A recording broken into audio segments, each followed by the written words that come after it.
Seguimos conversando sobre las elecciones en Costa Rica el próximo domingo. Y para ello tenemos aquí al diputado al Parlacén, Gedeón Santos. Gedeón, tú explicabas de una manera muy entretenida de que un poco la fisonomía de Costa Rica. Cómo no. Me gustaría que tú continuaras ahí mismo. Te hablabas de la democracia. De la democracia, correcto. Decía que ellos tienen un sistema, digamos, bueno, una actitud más hacia la democracia que el resto de la región, porque en ese momento en el que había una sociedad más igualitaria que en el resto de todas las zonas de la colonia, ese igualitarismo hacía también que hubiera un respeto mayor a las libertades y a los demás, porque en los demás lugares se desarrollaron sistemas crueles, centralizados, con sistemas políticos totalitarios, para poder doblegar tanto a los esclavos como a los indígenas, como a los propios blancos españoles. En cambio, en esa zona, por las características que expliqué hace un rato, no era necesario esto. O sea, era más igualitario y esa igualdad hizo que también hubiera más tolerancia y, por supuesto, más democracia. ¿Es el único caso centroamericano? Es el único caso centroamericano. Los demás estaban todos regidos por la colonia, con las características típicas de una colonia, con la explotación. Bueno, los españoles no vinieron acá, fue a buscar dinero y a sacarles beneficios. Entonces, no vinieron a evangelizar. Por supuesto. Ya hace rato que esa versión la superamos. ¿Verdad? Bueno, entonces, estas características que hicieron de Costa Rica un país muy sui generis en toda la región, que luego, nada, desarrollaron una agricultura muy especial, un tipo de relaciones internacionales especiales, y tan especiales que Pepe Figueres incluso elimina el ejército en el año 48. Sí, la revolución. Cuando la revolución, correcto, y elimina el ejército. Único en toda América Latina, un país que no tiene ejército, se maneja con una policía nacional para la seguridad pública interna. Por lo tanto, nunca había riesgo de golpe de Estado. Correcto. Pero una cosita más, Gedeón, o sea, con relación al cuadro centroamericano, Costa Rica parece ser que tiene, no solamente no tener ejército, sino una distinción también en el plano educativo, claro, en la asistencia social. Es decir, se diferencia con Centroamérica también. ¿Cómo no? Y tiene que ver, bueno, hice la historia para que tuvieran una idea así rápida, sí, para caer ahí. Entonces, mira, Costa Rica es un país que no tiene una infraestructura importante. Se me parece a Santiago hace 20 años. La sociedad chiquita, con calles pequeñas, con pocos edificios. El edificio más alto es el del Banco Central, creo que tiene como 15 o 12 pisos. Y sin embargo es una sociedad que está en los estándares más importantes de toda América Latina. Está en número 1 o número 2, número 3 siempre, en todo. Medio ambiente, seguridad social, empleo, ingreso per cápita, educación, etcétera. Pero cuando tú vas más allá del simple dato y te metes a la parte cualitativa del dato, ves también que están por encima de muchos de nosotros e incluso de países grandes en América Latina. En lo que es gasto social.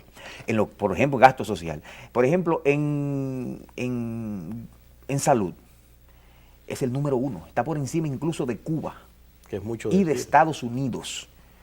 En el ranking mundial están por encima en salud. Tú te vas a Costa Rica y entras a un hospital público y tú crees que es una clínica privada. O sea, es un país que le ha dedicado mucho esfuerzo, con decirte que tienen 50 años invirtiendo el 4% del PIB en salud.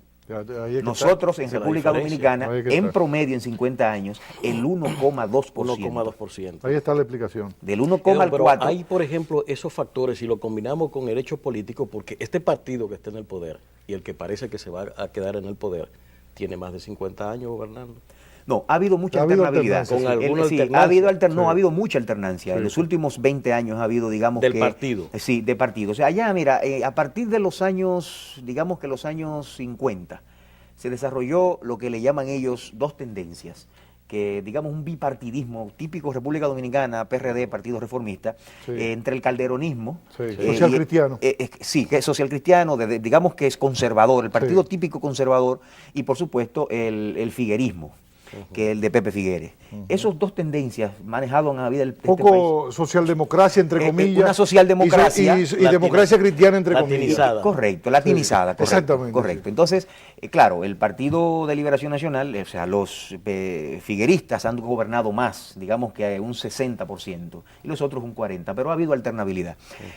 Pero fíjate que a pesar de que unos son quizás de centro derecha o de derecha y uno de centro izquierda, la vida de Costa Rica no tiene grandes alteraciones. Hay una continuidad. Porque venga un gobierno de un lado o de otro. Y tiene que ver con esas raíces históricas que yo estuve explicando, que hacen la fisonomía política de este país. Que no tiene que ver con los partidos, es la sociedad la que te exige una serie de cosas. Y no importa que tú vengas con un plan de derecha. No pueden echar para atrás. Te lo echan para atrás. Porque es una sociedad con un nivel de educación mucho más elevado. ¿No hay una plataforma que esos partidos que han alternado tengan de común?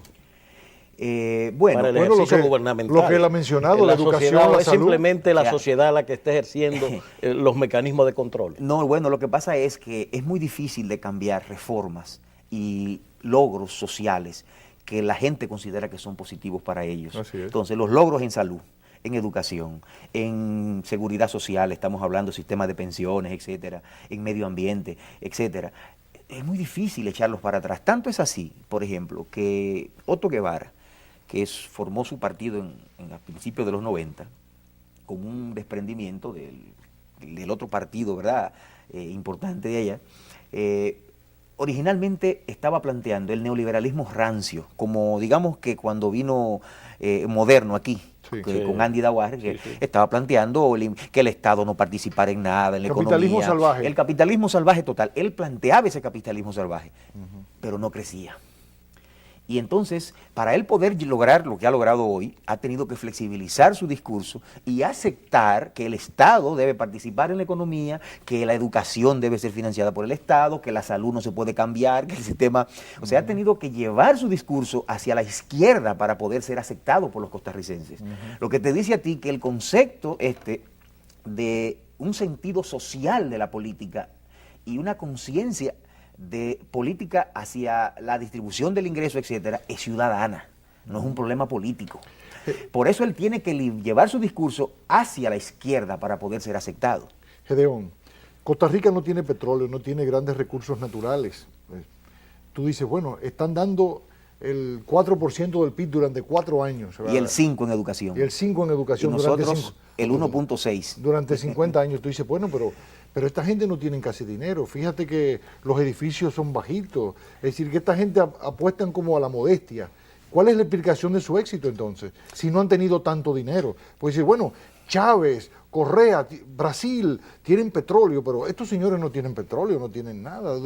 Costa Rica, tú lo has dicho. Bueno, lo que pasa es que ellos han logrado, con ese nivel alto de educación que tienen, y nos ha faltado la otra parte, los niveles de institucionalidad son de los más altos de América Latina.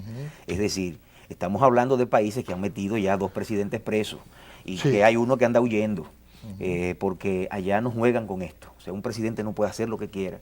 Tiene muchas restricciones el Poder Ejecutivo para el manejo de los fondos y para cambiar las cosas. Incluso el manejo del presupuesto allá, el presidente prácticamente no tiene ningún poder, Es como en Estados Unidos, o sea, hay una serie de restricciones presupuestarias obligatorias por ley que tiene que cumplir el presidente. 2 presidentes presos. Que aquí, por ejemplo, no tenemos. Entonces, ¿qué es lo que pasa? Costa Rica logró desarrollar con este sistema educativo amplio, el sistema institucional, atraer inversiones extranjeras de mayor calidad que la que llega a la región.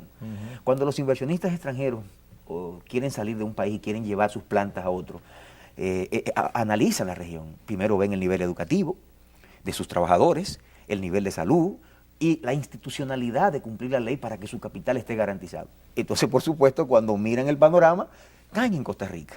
Por lo que Costa Rica desde hace más de 50 años está captando la inversión extranjera de mayor calidad que llega a la región. Yo pongo un caso siempre paradigmático, que es el caso de Intel. Te pido, Gedeón, por favor, tenemos que hacer una pequeñita pausa. Seguiremos hablando de Costa Rica en esta tercera parte, porque incluso, Rafael, yo creo que debemos proponerle a Gedeón robarnos la otra, ¿verdad? La otra sección, para entonces hablar de Honduras. Sí, Vamos a votar estas 3 partes, Gedeón, contigo, sobre Costa Rica para que una cuarta. Así que ya usted sabe, el menú de esta noche. Nos vamos a la pausa y volvemos.